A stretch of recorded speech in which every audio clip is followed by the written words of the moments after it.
এরপরে প্রশ্ন হলো, আমার প্রশ্নটা হচ্ছে, যারা লোভে সুদে টাকা দেয় জেনে শুনে তাদের ঘরে খাওয়া কি ঠিক হবে? বিশেষ করে হুজুরদের জন্য। হুজুরদের জন্য তো বিশেষ কিছু নাই, সবার জন্য মাসালা কি? হারামটা যদি হুজুররা খায় হারাম হবে, যারা অহুজুর তারা খাইলে কি হালাল হয়ে যাবে? যারা হুজুর না তাদের জন্য কি হালাল হবে? শুনে রাখেন, যার উপার্জন শুধুই হারাম উপার্জন, অন্য কোনো হালাল উপার্জন নাই, এই রকম লোক যে সুদের টাকা লাগায় সেখান থেকে তার উপার্জন হয়, দিয়ে তার সংসার চলে, আর কোনো হালাল উপার্জন নাই।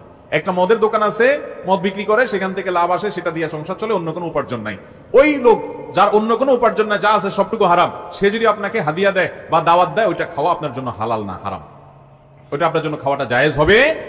অনেক সময় ডিনাই করা যায় না, তাকে মুখের উপরে না করা যায় না, বাসায় নিয়ে আসে ভুল বুঝে, সৎসাহস করে যদি বিনয়ের সাথে সুন্দর করে বুঝায় বলে দিতে পারেন, তাহলে এটা বড় একটা দাওয়াত হতে পারে যে ভাই হারাম উপার্জন করছেন আপনি, আমি এটা অ্যাভয়েড করতে চাচ্ছি, আপনি যদি মনে কিছু না করেন, যদি বুঝায় বলতে পারেন, সেটা অনেক ভালো একটা কাজ।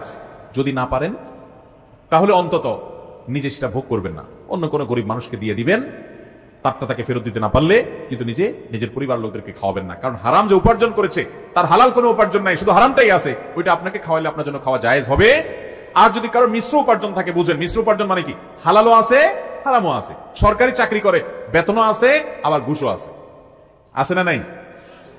বেতনও পায়, তিন চুরি গম চুরিও করে, মিশ্র উপার্জন, হালালও আছে সাথে হারামও আসে, দোকানে কাজ করে মালিকের বেতনও পায় আবার ক্যাশ থেকে চুরিও করে, আছে না নাই? এই মিশ্র উপার্জন যদি হয় তাহলে সেখানে খাওয়াটা হালাল হবে, যেহেতু হালাল হারাম দুইটাই আছে, কিন্তু এটাও অ্যাভয়েড করতে পারলে সেটা তাকওয়ার দাবি, অ্যাভয়েড করতে পারলে সেটা ভালো।